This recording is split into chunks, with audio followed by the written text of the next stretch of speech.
Wow, ayamnya makan pada lahap ya. Teman-teman, pasti sering deh ketemu ayam kalau makan pada lahap banget ya.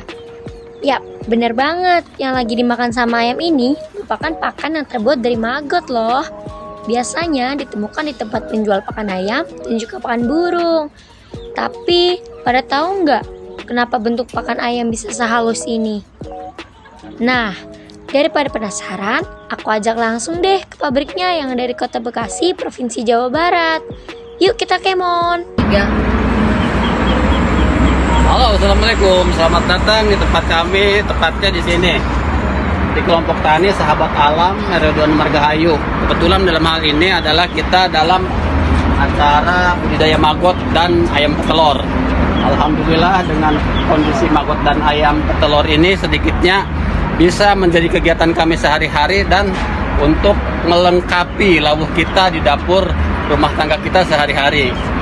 Nah, maggot atau belatung merupakan larva yang dihasilkan dari lalat black soldier fly, terdiri dari larva dewasa, prepupa, pupa, dan menjadi lalat dewasa yang berlangsung selama 41 hari.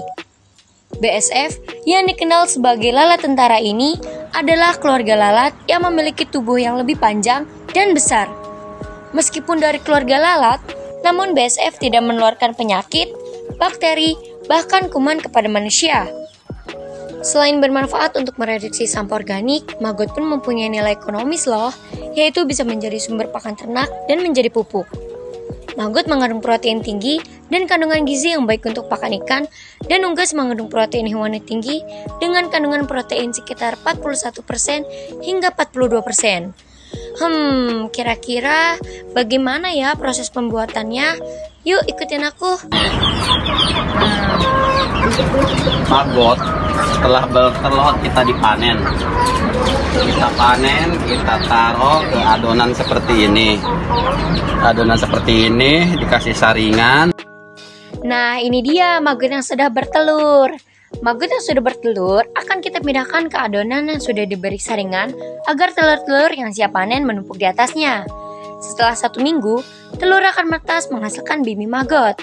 Ini dia penampakan baby maggot yang sudah dipindahkan di media yang berisi sampah sisa makanan, sisa buah-buahan, dan sisa sayuran. Yang bergerak-gerak, nah ini baby maggot nih, yang umurnya 1 minggu. Nah ini udah waktunya untuk beli tuh. Yang ini udah waktunya untuk dituang ke biopon, ini namanya ya. Media yang udah ada pakannya sampah organik dapur. Sampah buah, sampah makanan, sampah sisa makanan taruh di sini. Dan si baby maggot itu yang tadi dari telur maggot dituang ke sini. Kebetulan ini saya lagi banyak nih. Ini juga sama seumuran nih. Ini umur seminggu, ini seminggu, ini seminggu. Nah ini seminggu. Nah setelah itu, kalau setelah dari seminggu sampai 18 hari, ntar seperti ini nih. Setelah 18 hari, maggot mulai diberi makanan yang banyak. Ini dia hasil sampah organik warga yang telah difermentasi oleh E4 agar tidak mengeluarkan bau busuk dan siap diolah menjadi pakan maggot. Supaya tidak bau busuk. Enggak kan, enggak bau busuk? Enggak. Iya, karena difermentasi dengan E4 ini. Nah, supaya enggak bau, kalau enggak difermentasi ini pasti bau. Nah, dari ini ada kan ini yang belum dikasih makan nih. Setiap harinya, maggot diberi makan sesuai dengan takaran yang kita inginkan.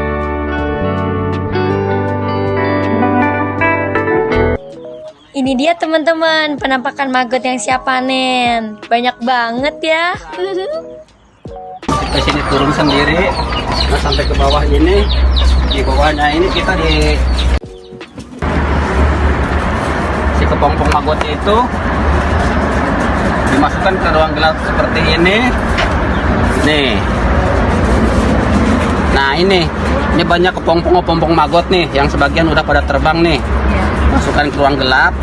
Dia dengan tersendirinya akan terbang mencari ruang yang terang, mencari lubang yang terang. Setelah prepupa mengering dan menghitam, terbentuklah kepompong maggot yang kita masukkan ke ruang gelap agar kepompong tersebut mencari ruang terang dan berkumpul di daun pisang yang telah diberi aroma buah-buahan dan juga wadah air agar tidak kepanasan. Disiapin celah-celah yang kelihatan cahaya, nanti dia akan keluar dengan tersendirinya lewat celah-celah tersebut dan akan nemplok di keraras-keraras pisang ini. Kita juga siapin buat dia takut kepanasan, ya ada media air di situ, terus ada media aroma yang terdiri dari kulit buah-buahan. Nah terus ini papan-papan ini namanya papan egis. Ini buat nelor-nelornya lalat maggot. Di lapisan-lapisan ini nih dia akan nelor. Kalau papan di bawah itu yang berwarna biru, itu tempat khusus maggot bertelur, teman-teman. Maggot dapat kita ambil telurnya sekitar 3-4 hari setelah melakukan perkawinan. Panas dan dia mendapatkan sumber air yang bisa melembabkan dia lalat ini, kandang lalat, dan merangsang dia untuk kawin. Ada yang unik nih teman-teman, lalat maggot kalau kemanasan gak mau loh terangsang untuk melakukan perkawinan. Makanya, sekitar pukul 11 hingga 2 siang, kita harus menyemprotkan air. Cukup 2 hari sekali saja kok, gak usah banyak-banyak. Nanti maggotnya kedinginan. Teman-teman, maggot BSF juga digunakan sebagai pengganti penambahan protein pada pakan ayam pemijahan loh. Hal ini terlihat dari asupan pakan terendah sebesar 117,16 gram per ekor dan per harinya dengan perlakuan P2. Hasil penelitian, sesuai dengan konsumsi pakan normal ayam petelur selama musim pemijahan berkisar antara 100 hingga 120 gram per ekor dan per harinya. Gimana gak gendut-gendut ayamnya? Makanannya aja banyak proteinnya. Teman-teman, tapi ada yang perlu kamu tahu nih. Pakan segar ini juga memiliki beberapa kekurangan loh. Salah satunya, maggot hidup tidak bisa bertahan lama. Rentan fase kehidupannya hanya sekitar 1-2 minggu saja.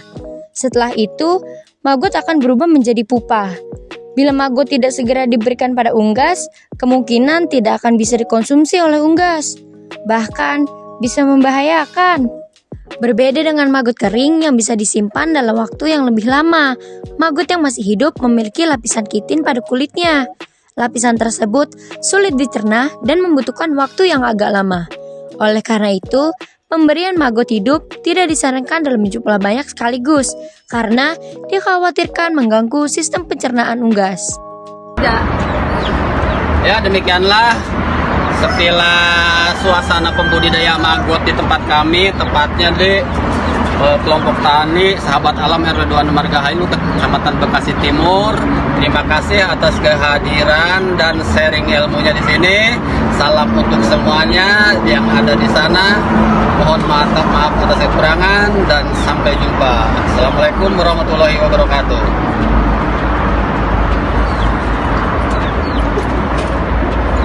Terima kasih sudah menonton kami dari kelompok 3.